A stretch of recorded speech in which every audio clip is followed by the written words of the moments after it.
बिस्मिल्लाहिर्रहमानिर्रहीम।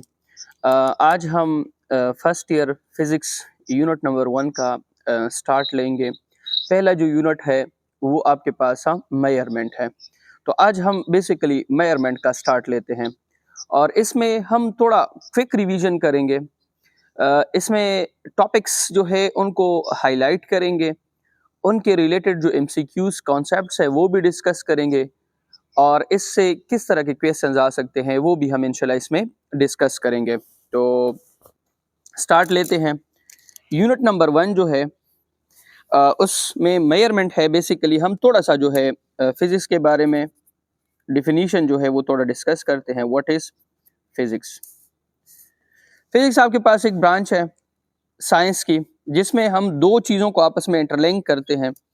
एक आपके पास है मैटर और एक आपके पास है एनर्जी।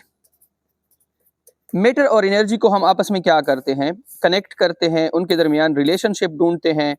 इसमें हम बेसिकली मोशंस को स्टडी करते हैं, इसमें हम टाइम को स्टडी करते हैं, इसमें हम स्पेस को स्टडी करते हैं। ठीक है, बहुत सारी जो दुनिया में यूनिवर्स में जो भी फिनोमेनाज हो रहे हैं जिसमें एनर्जी इन्वॉल्व है, जिसमें मोशन इन्वॉल्व है, जिसमें मैटर इन्वॉल्व है, जिसमें आपके पास शेप्स इन्वॉल्व है, जिसमें स्पीड्स इन्वॉल्व है, जिसमें एक्सेलरेशन इन्वॉल्व है, जिसमें velocity, distance, time, momentum, force, pressure, मतलब एक बॉडी चाहे मैटर है चाहे एनर्जी है उसकी रिलेटेड मुख्तलिफ पैरामीटर्स हैं जो इन्वॉल्व है, वो सारे हम इसमें क्या करते हैं, डिस्कस करते हैं। इस तरह तो हम इसकी डिफिनीशन जो है वो फिर सब चीज़ें तो नहीं लिख सकते हैं, तो हम इसकी एक जनरल डिफिनीशन करते हैं कि फिजिक्स आपके पास साइंस की वो ब्रांच है जिसमें हम मैटर और एनर्जी के दरमियान म्यूचुअल रिलेशनशिप पढ़ते हैं। और इस रिलेशनशिप को डेवलप किया था आइंस्टाइन ने और एक इक्वेशन निकाला था E is directly proportional to M, कि इसमें E आपके पास एनर्जी है, M आपके पास मास है। ठीक है, और ये जो डायरेक्ट प्रोपोर्शनलिटी का साइन है इसका बेसिकली मतलब ये है कि एनर्जी और मास जो है वो आपस में डायरेक्टली प्रोपोर्शनल है। जितनी आपके पास ज़्यादा मास होगी उतनी उससे आप ज़्यादा एनर्जी प्रोड्यूस कर सकते हैं, और जितनी ज़्यादा एनर्जी होगी अगर आप जितनी ज़्यादा फॉर एग्जांपल आप एनर्जी को मास में कन्वर्ट करना चाहते हैं, जितनी ज़्यादा एनर्जी आपके पास होगी उतना ज़्यादा जो है उनसे मास में आप कन्वर्जन कर सकते हैं। ठीक है, अब इस प्रोपोर्शनलिटी को ख़त्म करने के लिए हम एक कांस्टेंट लगाएंगे, E is equal to MC square. इसमें आपके पास जो C स्क्वायर है, C स्क्वायर, ये आपके पास कांस्टेंट है और इसका काम है इक्वेशन के दोनों साइड्स को आपस में क्या करना, बैलेंस करना। अगर इसमें कहीं पर आप फिजिक्स में सिर्फ C देख लें तो C का मतलब है स्पीड ऑफ लाइट, वो आपके पास है 3 × 10⁸ मीटर पर सेकेंड। ठीक है, और यहाँ पे जो C है इसको हम कहते हैं कन्वर्जन फैक्टर, और इसका जो बेसिक काम है वो आपके पास ये है कि इक्वेशन के लेफ्ट हैंड साइड को राइट हैंड साइड के साथ वो क्या कर ले, बैलेंस कर ले। अब फिजिक्स जो है उसमें आपने मैटर को, आपको पता होगा कि व्हाट इज मैटर। मैटर आपके पास क्या है, ये स्टेट ऑफ ये बेसिकली एक ऐसी चीज है जो आपके पास क्या रखती है, मास रखती है और स्पेस ऑक्युपाई करती है। ठीक है, मास रखती है और स्पेस ऑक्युपाई करती है। इसके बेसिकली आपके पास वैसे नॉर्मली तो हम 3 पढ़ते हैं, लेकिन जो आपके पास इसके स्टेट्स हैं वो बहुत सारे हैं। बहुत सारे का मतलब ये है कि इसमें आपके पास सॉलिड भी हैं, इसमें आपके पास गैस भी हैं, इसमें आपके पास लिक्विड भी है, इसमें आपके पास प्लाज्मा भी है, इसमें आपके पास बोज आइंस्टाइन कंडेंस स्टेट है, बोज आइंस्टाइन कंडेंस स्टेट। ठीक है, सॉलिड, गैस, लिक्विड, प्लाज्मा, बोज आइंस्टाइन कंडेंस स्टेट। ठीक है, अब एनर्जी जो है वो आपके पास क्या है, एनर्जी आपके पास एबिलिटी टू डू वर्क, जिस्म में काम करने की सलाहियत को हम क्या कहते हैं, एनर्जी। एनर्जी जो है वो मुख्तलिफ है, मैकेनिकल एनर्जी है,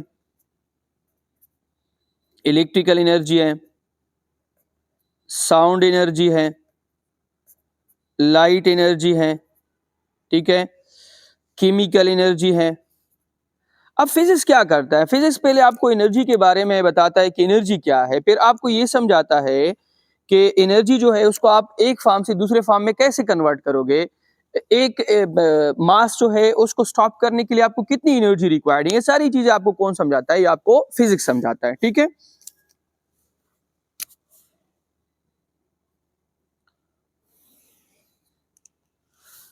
अच्छा, अब फिजिक्स जो है उनके तीन फ्रंटियर्स हैं।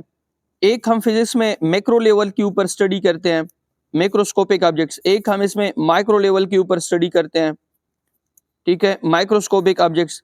और एक हम इसमें जो मैक्रो, ना पार्टिकल्स मैक्रो हो ना माइक्रो हो, जो मीडियम आप कंसिडर कर लें कि एक मीडियम लेवल है। मैक्रो लेवल पे हम नॉर्मली कौन कौन स्टडी करते हैं? फॉर एग्जांपल जैसे कि आप स्टार्स को स्टडी करते हैं, आप गैलेक्सीज को स्टडी करते हैं, आप क्लस्टर को स्टडी करते हैं, आप सुपर क्लस्टर को स्टडी करते हैं, ये आपके पास मैक्रो लेवल है। माइक्रो लेवल में आप क्या करते हैं? आप फॉर एग्जांपल फोटॉन स्टडी करते हैं, आप इलेक्ट्रॉन स्टडी करते हैं, आप क्वार्क स्टडी करते हैं, ये आपके पास माइक्रो लेवल है। जो इंटरमीडिएट लेवल है, इंटरमीडिएट लेवल में फॉर एग्जांपल आप हमारी अर्थ को स्टडी करते हैं, आप ह्यूमंस को स्टडी करते हैं, आप मॉलिक्यूल्स को स्टडी करते हैं। मॉलिक्यूल्स एटम से मिलकर बने होते हैं, ना ये ज्यादा बड़े होते हैं ना ये ज्यादा आपके पास छोटे होते हैं। ठीक है, अब फिजिक्स जो है इसके बाद इसमें जो मेन हमने स्टार्ट लेनी है वो बेसिकली आपके पास है मेजरमेंट। मेजरमेंट आपके पास क्या है? देखिए, मेजर में सिंपल आपके पास दो चीजें हैं। वो कौन सी हैं? आप क्या करते हैं, एक आपके पास क्वांटिटी होती है नोन और एक आपके पास क्वांटिटी होती है अननोन। एक आपके पास नोन क्वांटिटी है और एक आपके पास अननोन क्वांटिटी है। आप नोन और अननोन में क्या करते हैं? कंपैरिजन करते हैं। आप नोन और अननोन में क्या करते हैं? कंपैरिजन। ठीक है, फॉर एग्जांपल आप बाजार चले जाते हैं, आप बाजार में किसी को कहते हैं कि यार मुझे ईद के लिए सूट सिलवाना है। वो आपको कहेगा कि आपको कितना सूट चाहिए। फॉर एग्जांपल 4.5 मीटर है, तो ये कपड़ा खुद अननोन क्वांटिटी है, लेकिन जब वो उसको मीटर के साथ नापेगा तो वो तो स्टैंडर्ड है। तो इस प्रोसेस को बेसिकली हम क्या कहते हैं? मेजरमेंट। मेजरमेंट जो है उसके बाद आपके पास है यूनिट। यूनिट आपके पास क्या चीज होती है? What is unit? यूनिट आपके पास वो स्टैंडर्ड है जिसके साथ आप कंपैरिजन करते हैं। ये वो स्टैंडर्ड है जिसके साथ आप कंपैरिजन करते हैं। फॉर एग्जांपल आप मास मेजर करते हैं तो मास में केजी आपके पास यूनिट है, आप केजी के साथ इसकी कंपैरिजन करते हैं। ठीक है, अब इसके बाद मैग्नीट्यूड है। देखें, मैग्नीट्यूड जो है उसमें दो चीजें हैं। मैग्नीट्यूड में कितनी चीजें हैं? दो। एक इसमें यूनिट है और एक इसमें नंबर है। एक इसमें यूनिट है और एक इसमें क्या है? नंबर है। अब आप कहेंगे कि यूनिट और नंबर किस तरह है? देखिए, आप किसी को कहते हैं ना कि आप मेरे लिए बाजार से 2 kg टमाटर लेके आओ, तो इसमें 2 आपके पास नंबर है, केजी आपके पास यूनिट है। तो ये यूनिट और नंबर आपस में मिलकर आपको क्या देंगे? आपको मैग्नीट्यूड देंगे। विदाउट अ नंबर यूनिट जो है उसका कोई फायदा नहीं है, विदाउट अ यूनिट नंबर जो है उसका भी कोई फायदा नहीं है। दोनों आपके पास होने चाहिए, दोनों स्पेसिफिक होने चाहिए, तब आपको ये कुछ मतलब देंगे और फिर इनसे आप कोई मतलब जो आपने काम करना है वो आप इनसे कर सकते हैं। ठीक है, अच्छा, अब इसके बाद आपके पास मेजरमेंट जो है इसके लिए आपने इस्तेमाल करना है स्टैंडर्ड। स्टैंडर्ड आपके पास वो मयार होता है जिसके साथ आप कंपैरिजन करते हैं। स्टैंडर्ड में फिर दो तरह के स्टैंडर्ड्स हैं। एक आपके पास लोकल है, एक आपके पास आइडियल है जो इंटरनेशनल है। लोकल जो है इसमें कोई पाबंदी नहीं है, मतलब वो आम अपने घर में आप इस्तेमाल कर सकते हैं। फॉर एग्जांपल आप अपने घर में बार बार मेजरमेंट जो है वो आप अगर कपड़े नापना चाहते हैं, आप बार बार उसके लिए मीटर रूल जो है वो तो यूज नहीं कर सकते हो ना। और ना आप जो है अपने घर में जब आप आटा जो है वो गूंथती है उसके लिए आप कीजी का तो इस्तेमाल नहीं करती है ना। आप सिंपल घर में एक छोटा सा आप कप पड़ा है या कोई भी चीज पड़ी है, उससे आप दूध जो है वो नाप लेते हो, मतलब उसकी मेजरमेंट कर लेते हो, तो ये आपके पास एक लोकल स्टैंडर्ड है। लेकिन इंटरनेशनली जब भी आप कोई डीलिंग करोगे ना, तो इसमें आपने इंटरनेशनल स्टैंडर्ड का इस्तेमाल करना है। तो उसमें दो चीजें होनी चाहिए। एक आपके पास वो इनवेरिएंट होना चाहिए, ऐसे मटेरियल का बना हो कि उसके ऊपर धूप हो, चाहे गर्मी हो सर्दी हो, उसमें कोई चेंजेस ना आ जाए। इनवेरिएंट का मतलब ये है। इसके बाद ये इजीली एक्सेसिबल होना चाहिए, ये हर जगह पे होना चाहिए, मतलब इजीली एक्सेसिबल होना चाहिए, अंडरस्टैंडेबल होना चाहिए, कॉमन मैन इसको समझ सके, ठीक है। और इंटरनेशनली वेरीफाइड होना चाहिए कि सारी दुनिया उसमें क्या कर ले, डीलिंग कर ले। ऐसा ना हो कि सिर्फ आपके पास अवेलेबल हो, ठीक है। अच्छा, अब इसके बाद आपके पास हमने जो स्टैंडर्ड्स बनाए हैं, स्टैंडर्ड्स, उसमें जो इंटरनेशनल स्टैंडर्ड है उसमें जो मेजरमेंट्स की सिस्टम है, उसमें पहले 1960 से पहले आपके पास 3 सिस्टम्स थे। एक आपके पास था FPS, एक आपके पास था CGS, एक आपके पास था MKS। FPS जो है, अब इसमें मसला क्या था, इसमें जो मेन मसला था वो ये था कि अगर आप लेंथ जो है उसको मेजर करना चाहते थे, तो लेंथ को मेजर करने के लिए FPS में फुट है, CGS में सेंटी है, MKS में मीटर है। अगर आप मास को मेजर करना चाहते हैं, तो मास को मेजर करने के लिए इसमें पाउंड है, इसमें ग्राम है, इसमें किलो है। अगर आप टाइम को मेजर करना चाहते हैं, तो तीनों में आपके पास सेकंड की यूनिट इस्तेमाल हुई है। अब यहाँ पे एक प्रॉब्लम जो है वो क्रिएट हो गई, और वो प्रॉब्लम ये थी कि हम एक ही यूनिट को मेजर करने के लिए डिफरेंट यूनिट्स जो है वो एक फिजिकल क्वांटिटी को मेजर करने के लिए हम डिफरेंट यूनिट्स का इस्तेमाल कर रहे हैं। अब इस प्रॉब्लम को सॉल्व करने के लिए 1960 जो है उसके बाद एक मीटिंग हुई फ्रांस में, ठीक है। फ्रांस में एक मीटिंग हुई,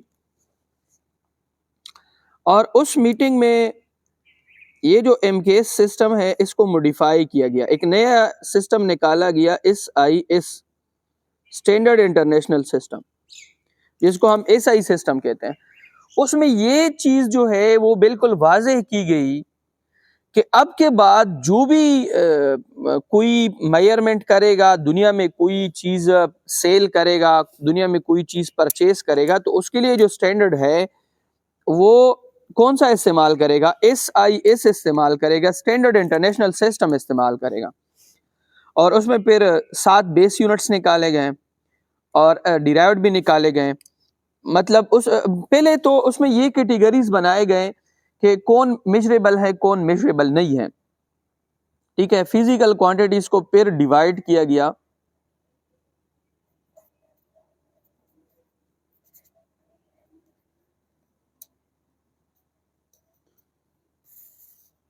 एक बनाए गए non physical quantities. Non physical का मतलब क्या है, ऐसी क्वांटिटीज जो आपके पास मेजरेबल ना हो, ठीक है, सिर्फ ऑब्जर्वेबल हो, नॉट मेजरेबल। ऐसी क्वांटिटीज जो आपके पास मेजरेबल ना हो, वो आपके पास कौन सी है, non physical quantities. Only observable, सिर्फ ये आपके पास ऑब्जर्वेबल है, मेजरेबल नहीं है। देखें ये कौन से हैं, आपके पास हैप्पीनेस है, एक बंदा बहुत ज्यादा खुश है, आप ये तो नहीं नाप सकती है ना कि कितना खुश है। लव, आप किसी का ये हेट, कोई आपसे कितना नफरत कर सकता है, दुनिया कोई स्केल नहीं है कि ये मालूम कर सके कितना नफरत करता है, ठीक है। तो इमोशंस जो है बेसिकली इंसान के रिलेटेड, उनके लिए कोई स्केल नहीं है फिजिक्स में को बताएं कि यार ये आप केजी में मेजर करेंगे, सेंटीमीटर में, इस तरह कोई स्केल अवेलेबल नहीं है, ठीक है। इसके बाद आपके पास बनाए गए हैं फिजिकल क्वांटिटीज।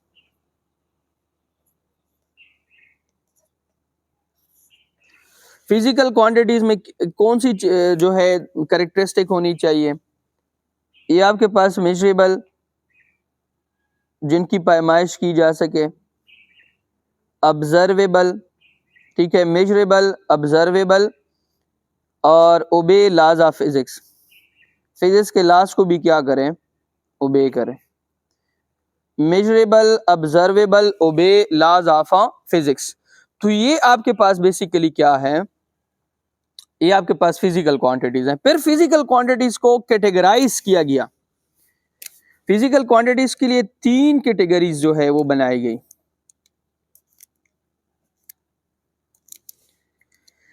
वो 3 कैटेगरीज कौन सी हैं? देखें, इसमें कहा गया, इसमें आपके पास बेस फिजिकल क्वांटिटीज होंगी, बेस फिजिकल क्वांटिटीज। इसमें आपके पास डिराइव्ड फिजिकल क्वांटिटीज होगी, और इसमें आपके पास ज्योमेट्रिकल क्वांटिटीज होंगी। बेस जो है, बेस वो तो फंडामेंटल है, क्या है, फंडामेंटल। वो ना खुद किसी से, मतलब खुद किसी से नहीं बने हैं, लेकिन उनसे बहुत सारे और बन सकते हैं, they are fundamental.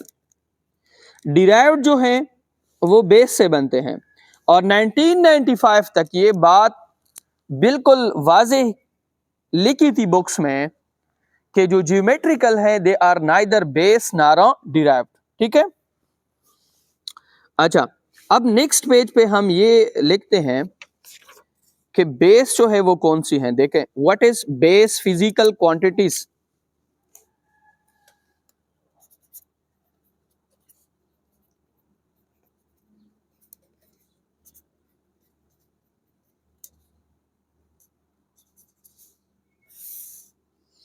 Base physical quantities, अब इसमें क्या क्या चीजें होनी चाहिए। देखिए, ये फंडामेंटल है। फंडामेंटल का मतलब ये है कि ये खुद किसी से नहीं बने हैं। ये तादाद में 7 है, ठीक है, और इसके अलावा इनकी जो यूनिट्स है वो आपके पास है बेस यूनिट्स, ठीक है। और एक चीज, अदर डिराइव्ड फ्रॉम इट, इनसे दूसरे बन सकते हैं, ठीक है, इनसे दूसरे बन सकते हैं। अच्छा, अब यहां पे हम लिखेंगे बेस फिजिकल क्वांटिटी, फिर उसका सिंबल, फिर उसकी यूनिट, फिर उसका सिंबल, ठीक है। अब इसको थोड़ा आप देख लें। पहली यूनिट हमारे पास है बेस फिजिकल क्वांटिटी, हमारे पास है लेंथ, उसका सिंबल एल है, उसकी यूनिट मीटर है, उसका सिंबल एम है। इसके बाद आपके पास है मास, उसका सिंबल एम है, उसकी यूनिट आपके पास है किलोग्राम, उसका सिंबल कीजी है, ठीक है। अच्छा, इसके बाद आपके पास है टाइम, ड्यूरेशन। टाइम का सिंबल आपके पास स्मॉल टी है, यूनिट इसकी सेकेंड है, उसका सिंबल आपके पास ही सीसी है। फिर इलेक्ट्रिक करंट है, उसका सिंबल आपके पास आई है, ठीक है। इलेक्ट्रिक करंट का सिंबल आपके पास क्या है, आई है। उसकी जो यूनिट है वो आपके पास है एम्पियर, उसका जो सिंबल है वो ए है। इसके बाद आपके पास है टेम्परेचर, उसको कैपिटल टी से रिप्रेजेंट करते हैं। उसकी जो यूनिट है वो केल्विन है, उसको के से रिप्रेजेंट करते हैं। उसके बाद है अमाउंट ऑफ सब्सटेंस,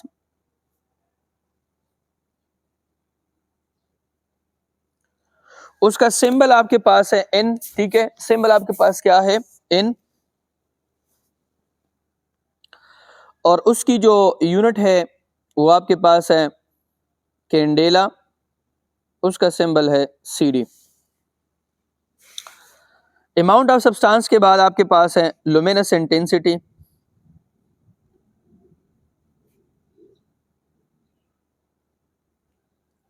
उसका सिंबल है IV। यूनिट उसकी आपके पास है, ये मैंने थोड़ा गलत लिखा है, लुमिनस इंटेंसिटी का यूनिट आपके पास कैंडेला है, CD से रिप्रेजेंट, अमाउंट ऑफ सब्सटेंस की यूनिट आपके पास मोल है, इसको MOL से रिप्रेजेंट करते हैं, ठीक है। अच्छा, ये हमारे पास सारे बेस हैं। अब आपसे जो मेन क्वेश्चन होगा वो किस तरह होगा, वो आपसे पूछेंगे कि फॉर एग्जांपल फोर्स जो है, फोर्स वो आपके पास बेस यूनिट है या डिराइव्ड, सिंपल या आपके पास डिराइव्ड है। वो आपको कहेंगे कि विच ऑफ द फॉलोइंग पेयर, आपको 2 यूनिट्स फॉर एग्जांपल देंगे, एक साइड पे लिखा होगा मीटर, दूसरे साइड पे लिखा होगा सेकंड। आपको कहेंगे कि ये दोनों यूनिट्स जो है ये बेस है या डिराइव्ड है। विच पेयर आपको कहेंगे कि फॉर एग्जांपल आपके पास पेयर है, तो ये पेयर जो है ये बेस के हैं या ये आपके पास डिराइव्ड के हैं, तो आप सिंपल उसे कहें कि ये आपके पास बेस के हैं, ठीक है। मतलब आपको इस तरह के एमसीक्यूज आएंगे कि इन ही 7 बेस के मुतालिक कोई भी एमसीक्यूज हो तो इन ही 7 में से आएगी, ठीक है। इसके बाद आपके पास है डिराइव्ड।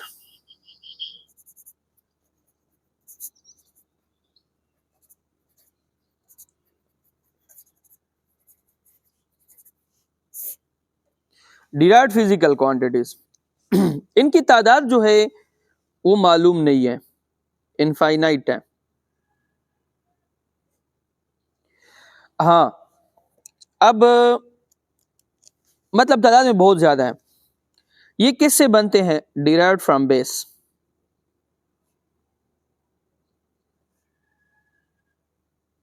ठीक है, डिराइव्ड फिजिकल क्वांटिटी कहां से आते हैं, बेस से। या तो आप करेंगे बेस ज़रबे बेस, उनसे क्या आएगा, डिराइव्ड। या आप करेंगे बेस डिवाइडेड बाय बेस, इनसे क्या आएगा, डिराइव्ड। या आप करेंगे बेस ज़रबे base divided by base is equal to derived. ये आपके पास इस तरीके से आएंगे, ठीक है।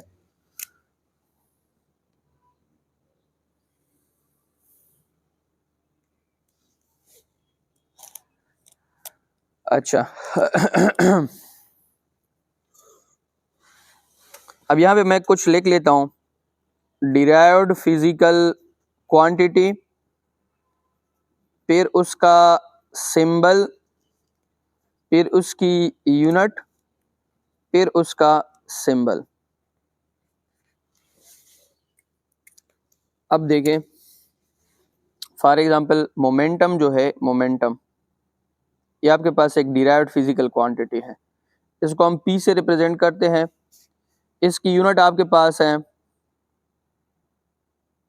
Kilogram dot metre divided by second, kg dot metre पर सेकेंड, ठीक है। एरिया जो है वो आपके पास डिराइव्ड है, वॉल्यूम डिराइव्ड है, स्पीड डिराइव्ड है, प्रेशर डिराइव्ड है। प्रेशर को हम P से रिप्रेजेंट करते हैं। इसकी यूनिट आपके पास है newton divided by metre square, ठीक है। और सिंबल इसका है newton divided by metre square. बहुत सारे हैं, मैं यहाँ पे सारे नहीं लिख सकता हूँ, ठीक है, मैंने कुछ लिखे हैं। हाँ, अब इस पे आपको किस तरह के एमसीक्यूज आएंगे थोड़ा सा जो है हम यहाँ पे देख लेते हैं। दो बुक्स मेरे पास पड़े हैं, उनसे हम थोड़ा सा देख लेते हैं। ये पहला बुक है, देखें इसमें मैं थोड़ा समझा देता हूँ। पहला आपके पास है the standard with things are compared is called measurement. Which of the following is not a physical quantity, इसमें कौन सी फिजिकल क्वांटिटी नहीं है? Momentum, time, radius, point. Point आपके पास फिजिकल क्वांटिटी नहीं है। Which of the following is a standard quantity, इसमें स्टैंडर्ड कौन सी है? Gravitational field intensity, magnetic field intensity, electric field intensity, luminous intensity. Luminous intensity है। Which of the following is a derived quantity, अब यहाँ पे देख लें विच इसमें से कौन सी डिराइव्ड क्वांटिटी है? Luminous intensity, length, electric current. देखिए लुमिनस इंटेंसिटी बेस है, लेंथ भी बेस है, इलेक्ट्रिक करंट भी बेस है, तो इसमें नन ऑफ दीज, इसमें डी ऑप्शन ठीक है। Which of the following is a pair of non-SI unit of length and mass, इसमें से नॉन SI मतलब कि SI यूनिट्स ना हो, ये मैं आपको बाद में पढ़ाऊंगा। एक एंगस्ट्रॉम है, ठीक है, और एक आपके पास AMU है, एटॉमिक मास यूनिट। अब इसके बाद यहाँ पे इसमें कोई नहीं लेके हैं इतने खास। अब यहाँ पे मेरे पास एक और बुक है, उसमें अगर लेके हैं तो उसका मैं थोड़ा सा आपको बता देता हूँ।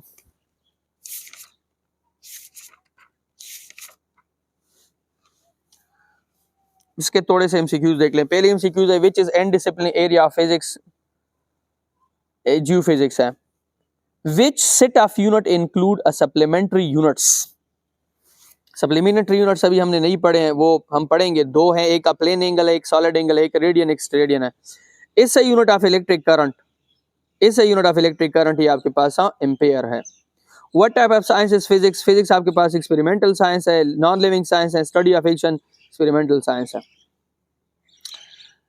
The physical science deal with the living things, not physical science जो है ये याद रखे, साइंस को अगर हम डिवाइड करें दो में, एक आपके पास फिजिकल साइंस है, एक आपके पास बायोलॉजिकल साइंस है। Plasma physics the branch of physics deal with the ions. जब भी हम मैटर को बहुत ज्यादा एक्सट्रीम लेवल पे हीट करते हैं, एक्सट्रीम लेवल पे हीट करने का मकसद क्या है कि हम उसको करोड़ों डिग्री सेंटीग्रेड टेम्परेचर दे देते हैं, तो उसके अंदर जो मैटर में जो मैटर जिन चीजों से बना होता है वो इतने हाई टेम्परेचर के ऊपर चले जाते हैं कि वो आयोनाइज हो जाते हैं, उनके ऊपर पॉजिटिव और नेगेटिव आयंस आ जाते हैं। अच्छा, इसके बाद आपके पास है वन, ये हमारे नहीं है, अभी हमने नहीं पढ़ा है, तो जो इसमें आ रहे थे वो मैंने तकरीबन आपको अभी बता दिए हैं।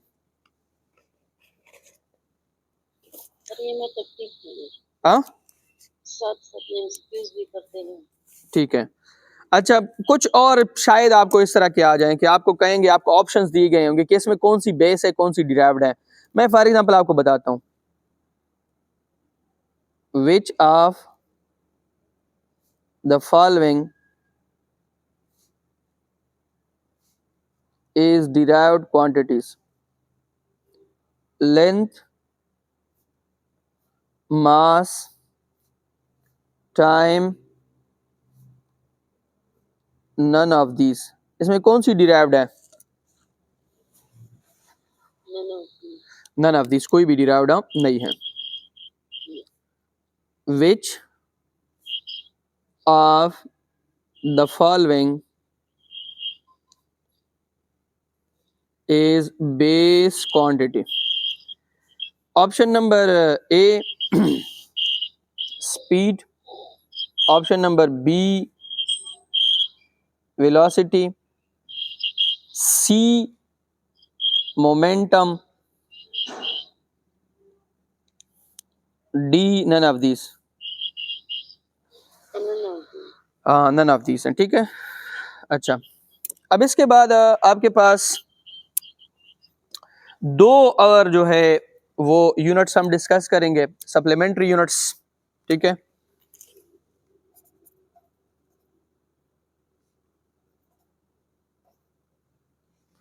स्पेलिंग सप्लीमेंट्री, अच्छा, सप्लीमेंट्री फिजिकल क्वांटिटीज। 1995 तक ये आपके पास ना तो बेस थे ना डिराइव्ड थे, बाद में फिर इसको डिराइव्ड में शामिल किया गया है। ये आपके पास दो है, एक आपके पास है सॉलिड एंगल और एक आपके पास है प्लेन एंगल।